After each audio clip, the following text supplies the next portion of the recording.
عطوات حوتي أبقى بحري كوعزة مراقب إسرائيل ملؤ بملؤ كم زعزوه أفليت أملو أب منغو إيران إن إسرائيل إندقيس زولو ملوات تخصي نتزنا ورا تصفى سلامات سلميتو ملؤ كوينات كيس عبون سقات فتيرو لهم بزرزر خنرينا أب تقراي زوز حدوش حقي خبيد سنباد خمز فترة يقلت له أب تقراي وتحدر أولوخ نمفتسام فقادنيان زي خونه بخبيد زغز حقي علاو كم زخونون يقلت لهم ግንባር ሓርነት ኦጋዴ ነነው ዓሉ ዝጋጭ መግለጺ አውጽኡም ቀንድ ሕማም ውድባት ኢትዮጵያ ኮይኑ ዘሎ መከፋፋል ኣብ ግንባር ሓርነት ኦጋዴን እውን ኣጋጢሙሎ ነዚ ስዒብ እውን ዝተፈላለዩ መግለጽታት አውጽኦም ኣለው ስጉምቲ ዕጥቃት ኣርሚ 7 ኣብ ሱዳን ኣዘራራብ ኮይኑ ጉዳይ ኣርሚ 7 ነተጋሩ ኣብ ክልተ ልቢ መቂልሎ ናይዚ እውን ዝርዝረለና كلولاو سودان أبكعو سودان بسلامن مرقاقان كتملس بتخرات يسرح اللخيلو فوليلو حبرات هاقرات أب السودان بيكا هابيستو مسوت هادراو مراحي حيل السودان عبد الفتاح البرهان مزتايون بيكا هابيستو قاليت ألوم أب تقراي انداخل في إيمات زلو نايت قجل عقل صبتها وسانن سعر متوفرن بفلاي متقفا مناسي العلوحة السدد كبيت منا ورهزبن دمرناه اللو حادقان عنوين نوت النواسخ إيمات سلازلو بس هزبن عند ليت لوطن تغالستن كنك آلو سوين هايلو ود بسمرات تقراي كاب زخواني خون قزين لعلي أب خبيت أبا خمزلاون ود بسمرات قاليت ألوم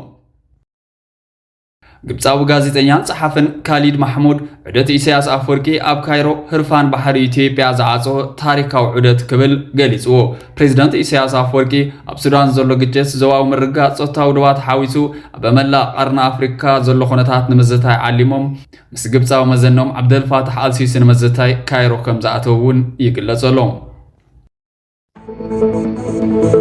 كان عند زينات هورنسكوب نيوز كتسمع صنيحكم حزد ما ناب زرزرهم كنسجرينا سقوم تعتقات أرم 7 بسودان الزرارة بخوينو قداي أرم 7 نتجارو أب كل التلبي زمغلو كوين خمسة لون يقل زلون عتقات أرم 7 واد مدني زوالت كتما السودان حاويسو زفلالي خباتات السودان يقوزات خمسة لو زري فيديوهات بحرموتهم لاوي كاب كارتوم يخون كاب مغلزتو هاوري تتات كوانت زي حلو زوزع زلو فوتوتاتن فيديوتاتن قنا الزراربتي يخون اللو أرم 7 أب السودان زقبر زلو من قصاص دقيفهم كاب زصحفو السراوت كاب شفشاف أبو لولو زد حانن أب معسكر سدتنياتا السودان زلو العلي 7 سدتنياتا تقارو كاب أف حرقص قلاقيلو تنسلالو زنورا نايدم سر بدبنا زد فاجقنا بموال انا قلت أبولولو زبوتشر أوف فيشر بفاشر قبل عزيقاتات زولهم سوداناويان زقورة شفشاف أبتقارو كيبت سحزت رفا أرميو كبلون قريت أمولو زين ايتم كحت عدل تتقيمو قبل على سدتنياتات تقارو حمتي بزحلفو سراويت غير نخجفجف اتما عسكر سدتنياتات تندبان خو قوزازر ناي 9 كيلومتر مسترفايو سراويت أرم 7 أركيبو حزب السخلاخلم بز تقبار دما تزبعتي وكاب زنورة جنكتن وطرن أفوي كبل بمقبارو زلع السلام فتيريو بموال نادوهم قليس أملو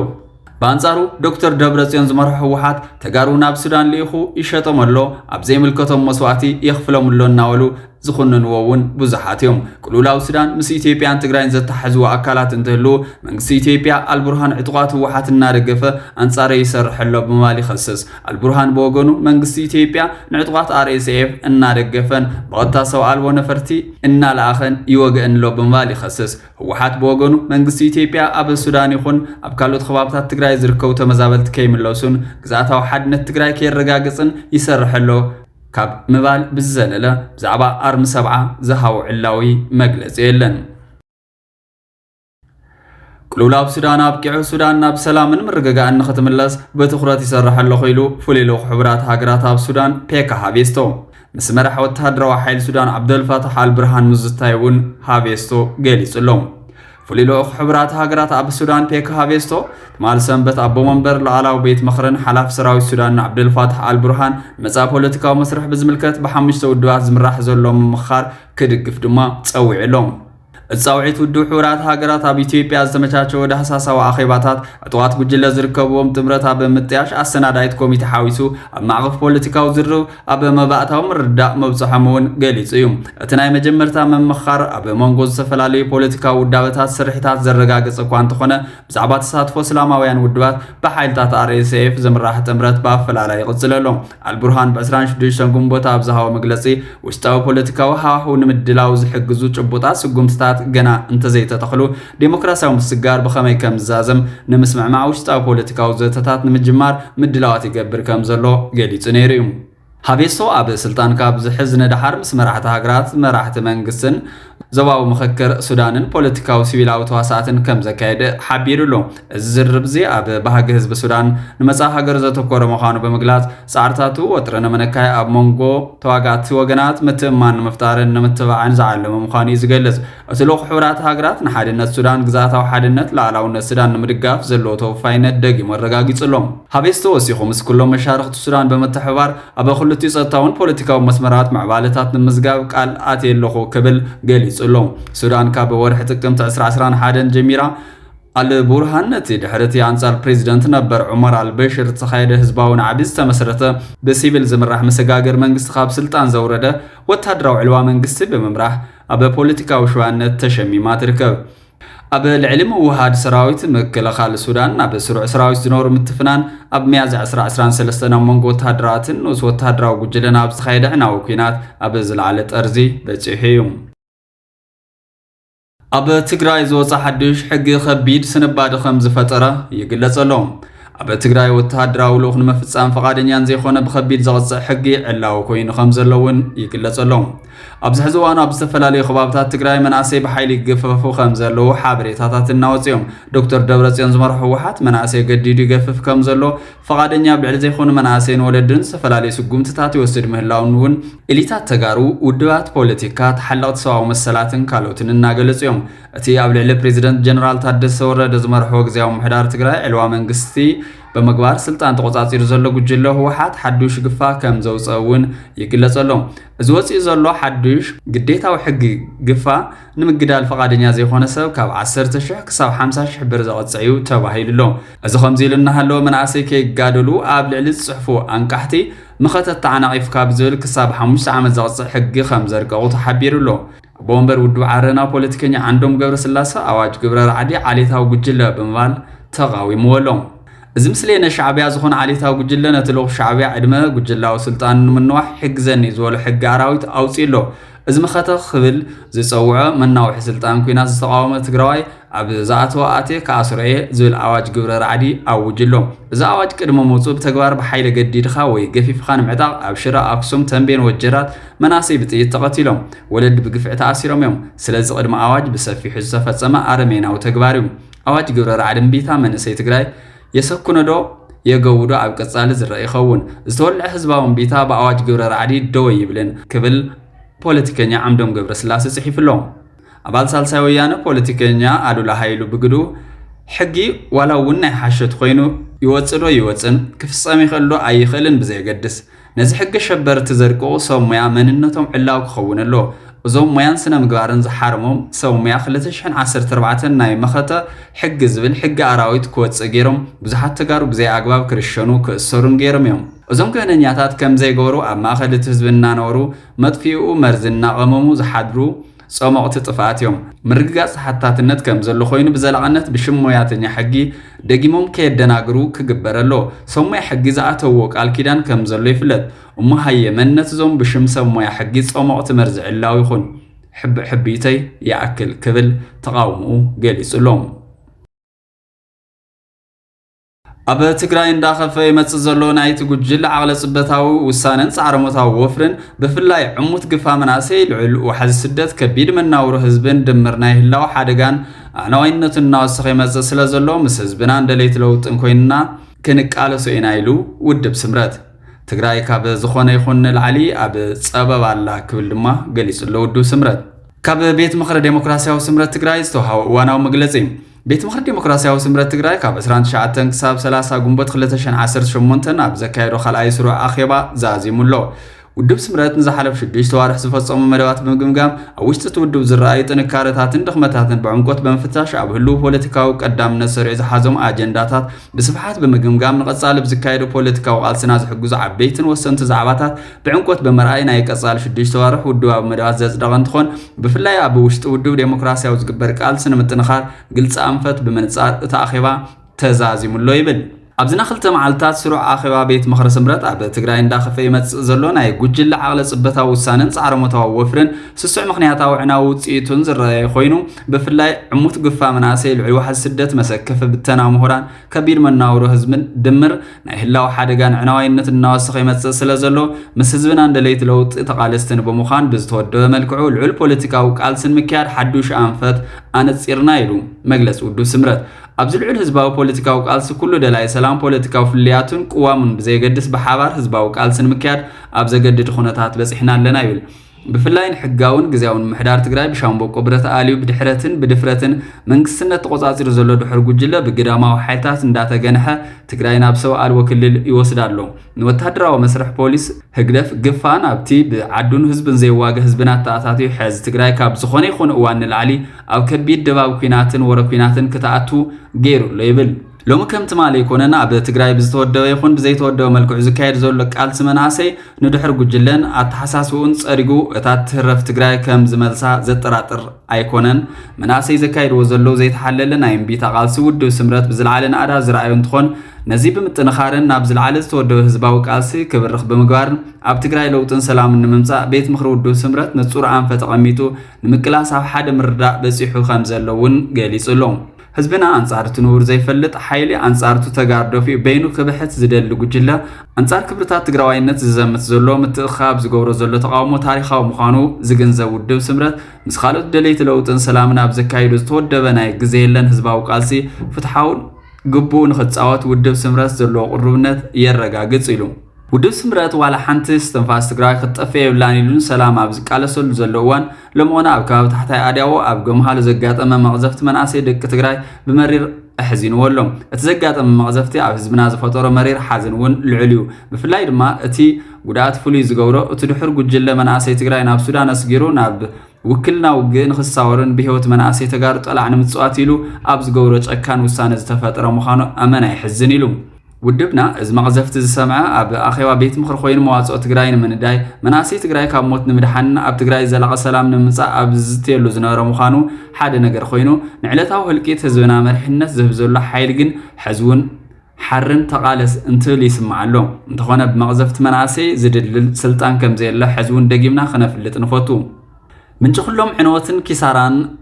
እዚ ሕዚ ትግራይ ብኣፎም ዝሒዙ ዘሎ ሓይሊ ምዃኑ ኩሎም ናይ ፕሮፓጋንዳ መልክዓቱን ስልጣኑ ክብል ህዝብና ደናገረ ጸረ ድሮን ኣለና ጽምዶና ብሕታዊ መድሕን እዩ እናበለ ናብ ሞት ዘጠጥቕ ህዝቢ ከም ዘየለ ብሓደ ድምፂ ክንገብሮ ይግባእ ንብል ስለዚ ዝኸበርካ ህዝቢ ትግራይ ብፍላይ ድማ ናብዚ ናይ ሞት ድግስ ዝተዓደምካ መንእሰይ ትግራይ ምስ ዝዓለም ለኸ ገበነኛ ንምዃን ፀፋዕፋዕ ዝብል ዘሎ ስሱዕን ድሕሩን ሓይሊ ውዕለኻን ሓዳርካን ብምቁራፅ ሂወትካ ክተድሕን እናፀዋዕና ኩሎም ፀገማት ብሰላማዊ መንገዲ ክፍትሑ ኣብ ጎድኒ ውድብ ስምረት ትግራይ ተሰሊፍካ ክትቃለስ ንፅውዕ ዘለኣለማዊ ዝኽርን ሰማዕታትና ዴሞክራሲያዊ ስምረት ትግራይ ይብል እቲ መግለፂ ግንባር ሓርነት ኦጋዴን ነንባዕሉ ዝጋጨ መግለፂ ኣውፅኡ ቀንዲ ሕማም ውድባት ኢትዮጵያ ኮይኑ ዘሎ ምክፋል ኣብ ግንባር ሓርነት ኦጋዴን እውን ኣጋጢሙ ዝተፈላለዩ መግለፂታት ኣውፅኦም ኣለዉ ኣብ ውሽጢ ዓዲ ዝንቀሳቐስ ዘሎ ብሄራዊ ግንባር ሓርነት ኦጋዴን ምስ ዕጡቓት ተቃወምቲ ጉጅለታት ምትእስሳር ኣለዎም ዝብል ክስታት ብምኽሓድ ብወግዒ ነፂግዎ ኣሎ ግንባር ሓርነት ኦጋዴን ምስ ዕጡቓት ጉጅለታት ርክብ ኣለዎ ዝብል ክስ ብምንጻግ ምስ መንግስቲ ኢትዮጵያ ኣብ ዝተኸተመ ስምዕ ሰላም ድማ ዘይንቕንቕ ድሌት ከም ዘለዎ ደጊሙ የረጋገጽ ከምኡውን ኩሎም ድንጋጌታት ናይቲ ስምዕ ንምኽባር ንምትግባርን ድሉው ምዃኑ ገሊጹ ኣሎ بتمساسل መንግስቲ ኢትዮጵያ ነቲ ዝኣተወ ቃል ኣኽቢሩ ነቲ ስምዕ ብሰናይ ድሌት ሙሉእ ብምሉእ ተግባራዊ ክገብር ፀዊዑ ኣሎ እቲ ኣብ ጥቅምት 2010 ኣብ ኣስመራ ዝተኸተመ ስምዕ ሰላም ነቲ ሎሚ ኣብ ዞባ ሶማልያ ዝተረኣየ ሰላም ንምርጋእን መሰረት ኮይኑ ኣገልጊሉ እቲ ስምዕ ካብ ዝትግበር እንዳሓር እቲ ዞባ ኢትዮጵያ ካብ ዘለዋ ሰላማውያን ርጉኣት ዞባታት ኮይና ምህላዋ ኣገዳስነት ስምምዕን ተወፋይነት ኩሎም ወገናትን ነባሪ ሰላም ንምርጋጥ ዘርኢ ምዃኑ ገሊጹ ኣሎ እቲ ኣብ ኢትዮጵያ ዝንቀሳቐስ ዘሎ ግንባር ሓርነት ኦጋዴን እቲ አንጻር መንግስቲ ኢትዮጵያ ዝቃልስ ዘሎ ግንባር ሓርነት ኦጋዴን በወገኑ አንጻር እቲ መግለጺ ኻሊ መግለጺ ኣውፅኡ ኣሎ ግንባር ሓርነት ኦጋዴን ነቲ ብውድብ ብልጽግና ዝፈጠረ ጉጅለ ነቲ ግንባር ይውክል እየ ብምባል ብሓሶት ዘርግሖ ናይ ሓሶት ኣባህላ ብፍጹም ቅቡልነት የብሉን ድሕሪ ምባል እዚ ጉጅለ እዚ ንግንባር ሓርነት ኦጋዴን ይኹን ንኣባላቱ ወይ ንደገፍቱ ወኪሉ ክዛረብ ሕጋውነት ስልጣን የብሉን ኢሉ ብመንግስታዊ ቴሌቪዥን ኢትዮጵያ መንግስታዊ ማዕኸናት ዜና መንግስታዊ መራኸቢ ብዙሓትን መንግስታዊ መግለጽታትን እዚ ጉጅለ ዝተዋደደ ምልላይ ናጻ ተቃዋሚ ምንቅስቓስ ዘይኮነስ ብመንግስቲ ዝድገፍ ውክልና ምዃኑ ዘረጋግጽ ብምባል ኮኒንዎ ኣሎ ሓቀኛታት ተቃውምቲ ውዳት ቦቶም ፖሊስታቶም በዳሂኦም ዝበሃሉ ሰበስልጣን መንግስቲ ዝፍጠሩን ዝድገፉን ዝስፋሕፍሑን ኣይኮን ትካላት መንግስቲ ንምንታይ ተቃዋሚ ምንቅስቓስ ኢና ዝብል ጉጅለ ንምዕባይ ዘይናዓቕ ጸጋታት የወፍራ ኣለዋ ዝብል ሕቶ ህዝቢ ክሓትት መሰለ ኣሎ ብመንግስቲ ዝምወል ፕሮፓጋንዳ ቢልካ አማራጭ ውድብ ንምፍራይ ዝግበር ፈተነታት ንፖለቲካዊ ኩነት ኣይቅይሮን እዩ ምክንያቱ ሕጋውነት ብመንግስታዊ ኣዋጃት ብናይ ሚድያ ጎስጓሳት ወይ መምሕዳራዊ ስጉምትታት ክወሃብ ኣይኽእልን እዩ ካብ ደገፍን ምትእማንን ፖለቲካዊ ተወፋይነትን ህዝቢ ዝምንጭ ኢሉ الساعات زي أكل نايت مدنجار نفتار نصاب بوليتيكا وكلنا نمدخام حقا ودمص حزب صومال نمدخام زعلم سفيح استراتيجي سلازخونا بزعبا مرارحا جنبار حارنت وقادين بوليستات وي وقعو مرخه مسمرات بزي فقاد والكسبات وي جلتها زوص كسي بادو يلو جنبار حارنت وقادين ام كل خال مسلاتن باغن حزب صومال توفاين زلو خوين يقصللو ابالاتنا دغفتنا مرخه بزحاتن محبرسب عالمن نصصاب غبو مصراي كحزون بحقاويان تكالات جنبار حارنت وقادين اب زوص ركات كمركوسن نصوع كبل غليصلو عطقات حوتي ابي قيح بحري غعزو مراخب اسرائيل ملو بملو كم زعصو افليتوم ابي مونغو ايران اسرائيلن دغيس زلو ملوات تخسنت زنار تصفا سلام سلميتو ملو كينات كيسعب سغات فتيرلو حوتي يمن ابي قيح بحرن زركوا مراخب اسرائيل ملو عصوا كاب مغبار بزلله مسمر ما يزركوا مس اسرائيل ركب زلون مراخبون قديات عصوا كخونا مخانن اطنقيقلو اتغج لاب زوصو مغلصي ابل اسرائيل متقعت ميسايل كم زغبر زغلص خوينو اتناي ميسايل متقعتنت زحاسو علامه بزرزر خمز وقعه غليصلو اتغج لا ابل اسرائيل استفصم متقعت ميسايل نت اسرائيل اب ايران فلسطين ليبانوس عراقن يمنن زكايدو متقعتي غبره ملسن مها مخانون غليصلو ابل حزبنا مشارختنا زخونا فلسطين غازا ايران ليبانوس عراقن باسرائيل زغبر زلو زيفتحاو كبابا ناتعذبنا سقينبلن يللو عطق حوتي بتمساسالي تسممع مقراز تخسي اب غبري كاب زوعل دحر خلت ورحي اسرائيلن ايرانن داغماي تخس تلواويطن كم زلوا يغلصلو ايران اب لعل سميناو اسرائيل بميسايل متقعت دحر مفصاما تيل ابيب بوغنا اب معراباون ماخراين ايران متقعت نفر تكايدالا ايران اب لعل اسرائيل تغورو متقعت تقصل مخانا بمغلاص حزين او متقعت زفصمتلو مخنيات اسرائيل اب لعل بيروت زكايدتو متقعت نفر تيلا مغلاص ابيبي سغليصلو اسرائيل بوغنا بلعل بيروت زفصمت متقعت بيزبولا استفصم متقعت روكيت ملاش نمحاوكم زخونه غليصالا منستر مكلخال اسرائيل بايران بزتفصم متقعت ميسايل صعيبو زخونه يخون سب كم زيتغودا غلصلو بانصار اسرائيل نحيالو نفرت وق تطقيما نمكلخال ايران بموقع كاب طقم وصا كم زغبرت غليصلو اب مونغو خلتين هاغرات زكايد زلو حديش ملوات تخسنت زنبره تصفا سلام صلميتو ملوخينات كيسعب سقات فتيرلو بريزيدنت امريكا دونالد ترامب اسرائيل كاب متقعت ايران كتقطب تنقيقو منبارو انكان تغلصو اسرائيل غنا نمخر ترامب نسيغا اتسغمت موسادا يغلصلو ግብጻው ጋዜጠኛ ጸሐፈን ካሊድ ማህሙድ ዑደት ኢሳያስ ኣብ ካይሮ ህርፋን ባህሪ ኢትዮጵያ ዝዓጾ ታሪካዊ ዑደት ክብል ገሊጽዎ ፕሬዝዳንት ኢሳያስ አፈወርቂ ኣብ ሱዳን ዘሎ ግጭት ዘዋው ምርግጋጽ ጾታው ዶባት ሓዊሱ ኣብ መላቀርና አፍሪካ ዘሎ ምዕባለ ማእከል ገይሮም ምስ ግብጻው መዘኖም አብደል ፋታህ አልሲሲ ንመዘታይ ካይሮ ከም ዝኣተው ይግለጽሎ ፕሬዝዳንት ኢሳያስ ኣብትን ሰለስተ መዓልቲ ዝጸንሕ ወግዓዊ መገሾም ኣብ ክልተ ኣውርክብ ቁጣውን ካልን ዘተኮረ ዝርብ ከም ዘካይዱውን ይግለጽሎ ክልቲኦም ፕሬዝዳንታት ንቀርና አፍሪካ ብዝምልከተ ገደስቲ ጉዳያት ብዝያዳ ክዘራረቡ ምዃኖም ዝገለጸት መግለጺ ድሕነት ቀይሕ ባሕሪ ከምውን ምዕባለታት ማእከላይ ምብራቅ ብሰፊሑ ክዘራረቡሉ ምዃኖም የማነ ገብረ መስቀል ኣብ ትዊተሩ ገሊጽሎ ፕሬዝዳንት ኢሳያስ ቀዳማይ ሚኒስትር አብይ አህመድን ጀነራላቱን ታሪካውያን ጸላትና ኣብ ስሳታስ ጀመርዎ ናይ ጽምዶ ፍሪ በባንዳታት ደቀ ሃገርን ሰላም ኢትዮጵያ ክዘርጉም ዝተዓጠቁ ሓይታትን ዘካይድዎ ዘለው ሩኢ ተጻዎ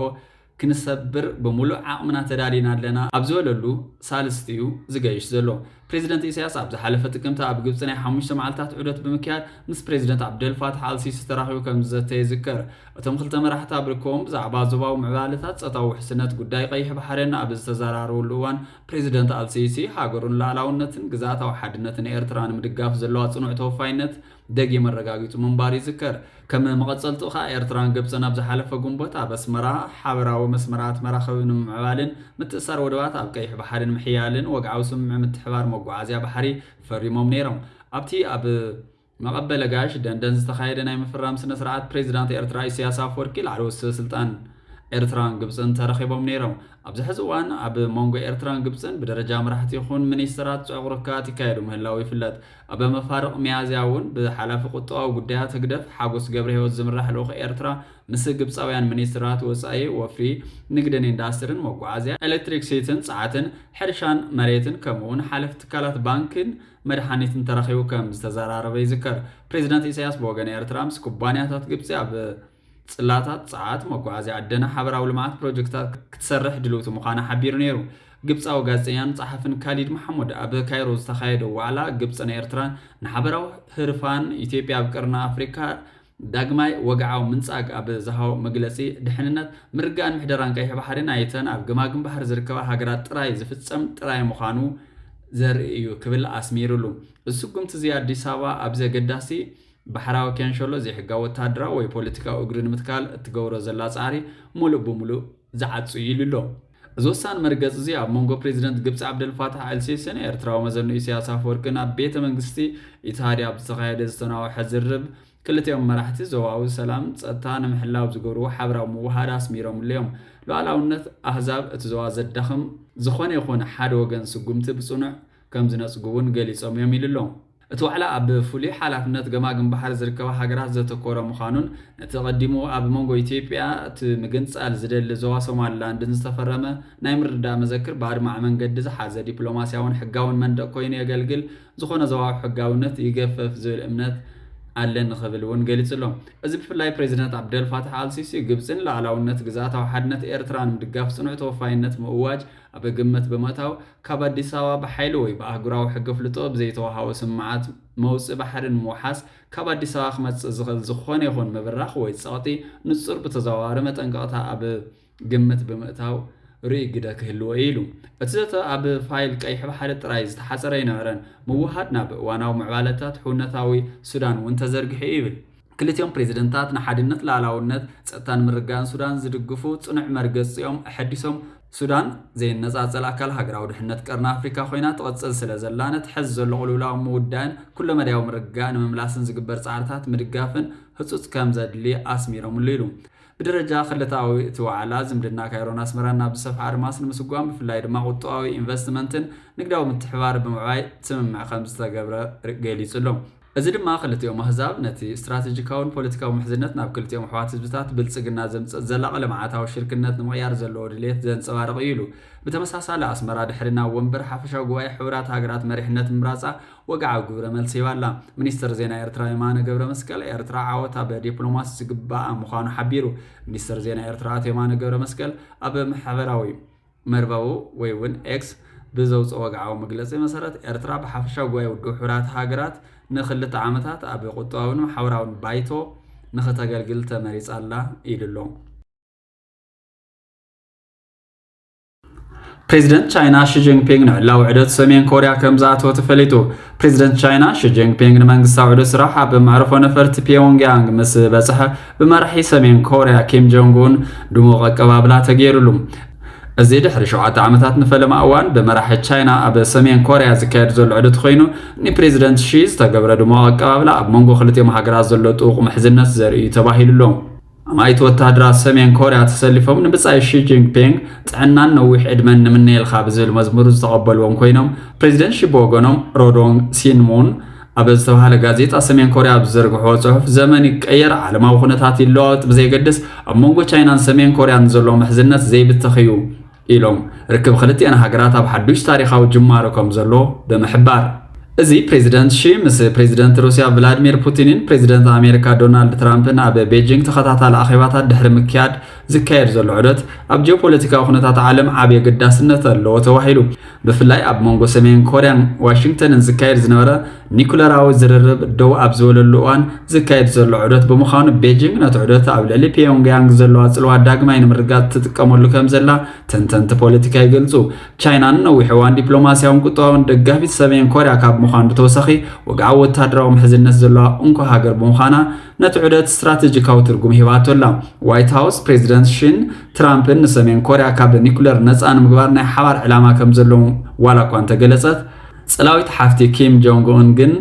ዘይምለስ መስመር ኢላ ገሊጻቶ እዚ ድማ ኣብቲ ጉዳይ ዘሎ ከቢድ ፍልያት ዘርኢ እዩ ተባሂሉሎ ቻይና ቀዳምነት ተወዛዋቢ ምርጋእ እዩ ይብሉ ተንተንቲ ፖለቲካ ቤጂንግ ንሰሜን ኮርያ ከም ኒኩለራዊ ዕጥቂ ዝዓጠቐት ሃገር ክትቕበላ ከም ትኽእል ዝሕሰብ እኳ እንተኾነ ፕሬዚደንት ሺ ግን ንኪም ጆንግ ኡን ከዳኽም ዝኽእል ዝኾነ ይኹን ተግባራት ከም ዘይቅበል እያ ተጠንቅቕ ዑደት ፕሬዚደንት ሺ ጂንፒንግ ቻይና ኣብ ምብራቕ ኤዥያ ዓብላልነታ ክትረጋግጽ ንሰሜን ኮርያ ከም መተካእታ ናይቲ ምስ ኣሜሪካ ዘለዋ ጂኦፖለቲካዊ ንሕንሕ ክትጥቀመሉን ዘለዋ ድሌት ልዑል ምዃኑን እዚ ዑደት እውን ነዚ ከም ዘጉልሕን እውን ይግለጽ ኣሎ ሚኒስትር ጉዳያት ወፃኢ ቻይና ኣብ መንጎ ክልቲኦም መራሕቲ ዝካየድ ዝርርብ ዞባዊ ዋላ እውን ዓለማዊ ሰላምን ኣበርክቶን ከም ዘለዎ ገሊጹ ኣሎ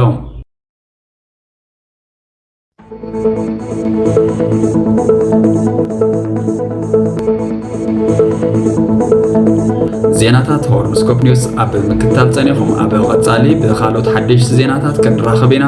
ሰላም